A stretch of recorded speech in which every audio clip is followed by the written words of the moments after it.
Hello guys, welcome back. आज हम proper Kafka का इंटीग्रेशन देखेंगे स्प्रिंग बूट के साथ। और साथ ही ये भी क्लियर कर लेंगे कि लोकली डॉकर पे काफका कैसे रन करते हैं और प्रोडक्शन में क्लाउड काफका कैसे यूज होता है। तो हमारा कोड जो है वो सी में रहता है, बस सिर्फ हमारा कॉन्फ़िगरेशन चेंज हो जाता है। तो चलिए स्टार्ट करते हैं। तो सबसे पहले मैं अपना काफका डॉकर कंटेनर पे रन करता हूँ। तो अगर आप डॉकर यूज कर रहे हो तो इंश्योर करो कि आपका जो काफका है वो पोर्ट 9092 पे रन। और हमें इसे हमने अभी यहाँ पे रन कर दिया है।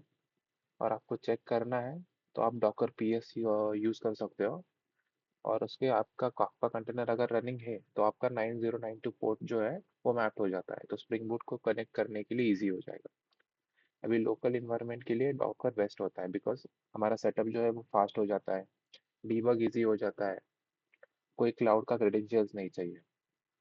तो उसके बाद हमने क्या किया है, हमारा जो ये प्रोजेक्ट है इसमें काफका को इंटीग्रेट किया है। तो उसके लिए हमने कुछ कॉन्फ़िग भी करा बनाया था। सो ये एप्लीकेशन डॉट वाई में हमने कॉन्फ़िग बनाया। तो इसमें क्या बनाया हमने कि बूटस्ट्रैप का सर्वर करके। सो ये लोकल होस्ट 9092 है, तो ये काफका का सर्वर को पॉइंट करता है। फिर हमने प्रोड्यूसर बनाया है, ये सर्विस हमारा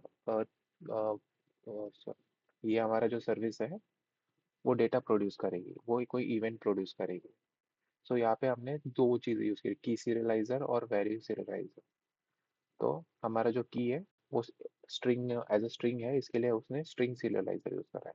और वैल्यू जो है हम जेसन ऑब्जेक्ट भेज रहे हैं, इसके लिए हम जेसन सीरियलाइजर यूज़ करते हैं। और यहाँ पे हमने एक और प्रॉपर्टी डाली प्रॉपर्टीज करके, और उसमें spring Jason add type headers को फॉल्स किया। ये फॉल्स इसके लिए करते हैं क्योंकि जब हमारा काफका रिक्वेस्ट सेंड करता है तो वो उसके साथ हमारा मेटा डेटा जो मतलब ऑब्जेक्ट रहता है उसका मेटा डेटा भी सेंड करता है, जैसे पैकेज नेम। तो मैं अब आपको प्रोडक्शन में काफका अगर डिप्लॉय कर रहा है तो कंपनीज यूजुअली करती क्या है कि क्लाउड यूज़ करती है, अमेजॉन वेब सर्विसेज यूज़ करती है, एमएसके यूज़ करती है उसका, या कॉन्फ्लुएंट का क्लाउड यूज़ करती है। वहाँ काफका क्लस्टर रिमोट मशीन पे होता है। तो बूटस्ट्रैप सर्वर जो हमारा ये है, जो हमने अभी लोकल होस्ट लिखा है, वो चेंज हो जाएगा हमारे क्लस्टर का यूआरएल से। और यहाँ पर कुछ एडिशनल चीज़ें जैसे हमारा एसएसएल कॉन्फ़िग आ गया, ऑथेंटिकेशन आ गया, क्रेडेंशियल्स आ गया, ये सब आ जाएगा। तो हमारा बिजनेस लॉजिक तो सेम रहता है, बस हमारा जो बूटस्ट्रैप सर्वर है और सिक्योरिटी कॉन्फ़िग जो है वो चेंज हो जाता है। तो उसके बाद हमें काफका जब इंटीग्रेट करना होता है तो हमारे फॉर्म डॉट एक्सएमएल में हम एक डिपेंडेंसी ऐड करते हैं जिसका नाम है स्प्रिंग बूट स्टार्टर काफका। तो इससे हमें काफका टेम्पलेट और काफका लिसनर मिल जाता है। तो रियल वर्ल्ड प्रोजेक्ट्स में हम प्लेन स्ट्रिंग तो नहीं भेजते, तो हम भेजते हैं स्ट्रक्चर जेसन। जैसे हमने यहाँ पे हमारे कॉन्फ़िग में ऑलरेडी डिफाइन करके रखा है वैल्यू सीरियलाइजर में जेसन सीरियलाइजर। सो ये एक हमारा है, और हमने दूसरा लिसनर क्लास भी बनाया है, मतलब दूसरी सर्विस में लिसनर बनाया है।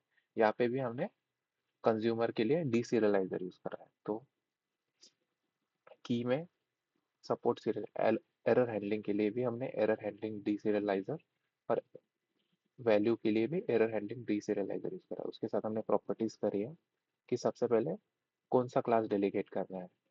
तो स्प्रिंग डी सीरियलाइजर यूज करना है की के लिए, और वैल्यू के लिए हमें यूज करना है जेसन डी सीरियलाइजर। और स्प्रिंग जेसन ट्रस्टेड पैकेज को हमने स्टार रखा है, तो जो भी पैकेजेस आएंगे उसको सारे हमने ट्रस्ट करके रखे हैं। और स्प्रिंग जेसन डिफॉल्ट टाइप अभी है, हमने यहाँ पे डिफॉल्ट टाइप एक यूजर डिवेट करके हमने एक डीटीओ बनाया है, उसको रखा है। सो ये हमारा डिफॉल्ट रहेगा, अगर कोई क्लास पता नहीं है तो बाय डिफॉल्ट ये सिलेक्ट हो जाएगा। तो सबसे पहले क्या देखते हैं हम, हमारा प्रोड्यूसर का कोड। सो ये हमारा प्रोड्यूसर है। सो प्रोड्यूसर का कोड हमने इसमें एक यूजर इवेंट करके ऑब्जेक्ट बनाया। तो यूजर इवेंट में एक रिकॉर्ड है जिसमें हम क्या पास करेंगे, यूजर आईडी और नेम। और ये यूजर इवेंट हम काफका टेम्पलेट से सेंड करेंगे प्रोड्यूसर को, एक कंज्यूमर को। सो काफका टेम्पलेट एक हमारा जेनरिक टाइप होता है।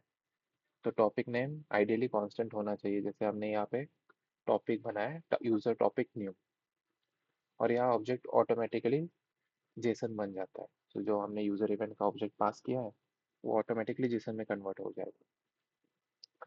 इसके बाद आते हैं हमारे कंज्यूमर कोड। तो यहाँ पे भी हमने सेम यूजर इवेंट का डिटेल जो वहाँ पे यूज़ करा था, वो सेम यहाँ पे कॉपी करके रखा है। और हमारा जो ये कंज्यूमर है, इसको हमने एट काफका लिसनर से एनोटेट करा है। इसमें हमने टॉपिक्स जो वहाँ पे टॉपिक्स बनाया था, वही सेम टॉपिक यूज़ करा है। और ग्रुप आईडी यूज़ करा है। तो ग्रुप आईडी क्यों? क्योंकि अभी हमारा तो सिंगल है तो ये चल जाएगा, बट हमारे प्रोडक्शन लेवल में multiple Kafka multiple instances create हो जाते हैं, मल्टीपल सर्विसेज होती है। तो हर सर्विस अलग अलग ग्रुप को लिसन करती है। पार्टीशन जो होता है काफका में, उसके लिए हम ग्रुप आईडी यूज़ करते हैं। और यहाँ पे जैसे हमने यहाँ पे यूज़र इवेंट यूज़ करा, हमने यहाँ पे कुछ मैनुअल पार्सिंग नहीं करी स्ट्रिंग को, सीधा उस यूज़र इवेंट से इवेंट आईडी प्रिंट करा है। और ये हमारा ऐसा हमारा कॉफका का हमने सारा स्ट्रक्चर डिफाइन करके रखा है। तो हम एक बार हमारे एप्लीकेशन को रन कर देते हैं। तो दोनों सर्विसेज हमारी रन कर दिए।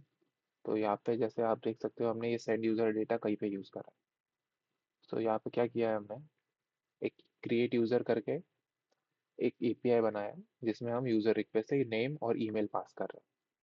वो ईमेल हमने सेव करा, उसके बाद हमारा जो यूज़र है, यूज़र एंटिटी है, उसमें से हमने आईडी और नेम पास करा। ये आईडी हमारे ऑटो जनरेट होती है। तो आई गेस हमारा एप्लीकेशन अब रनिंग पे है। हम क्या करते हैं, यूज़र क्रिएट करते हैं।